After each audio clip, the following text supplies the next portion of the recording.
find happiness in flying, not just her husband, so she accepts under the condition that she gets to decide when it becomes too much to keep going. James agrees, so she throws out another bag of sand.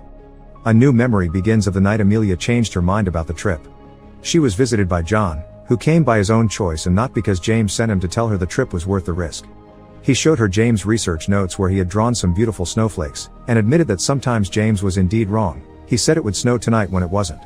However, he also came across remarkable truths, and John thought it was Amelia's responsibility to advance the cause of science.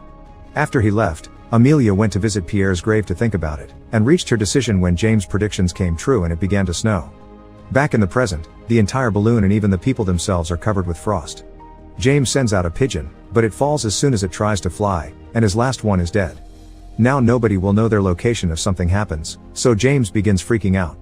Amelia has to stop him from throwing out a bunch of their things as she points out his attitude and his now bleeding nose are signs of hypoxia. The lack of oxygen is affecting his brain. She wants to descend, but James wants to risk his life for science like Pierre did, so Amelia slaps him for it. The real story of what happened isn't heroic. Amelia had pushed the balloon too hard and the seams ripped apart. No matter how many things they threw out, they couldn't make the balloon descend, so Pierre jumped off in order to save Amelia.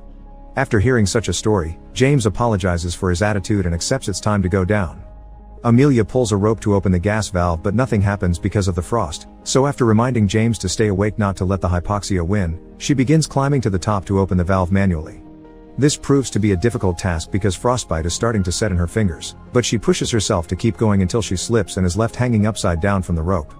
Thinking back about her husband's death, Amelia decides she can't let his sacrifice go in vain, so she puts herself together and begins climbing again, this time with a rope tied to her waist in case she slips again.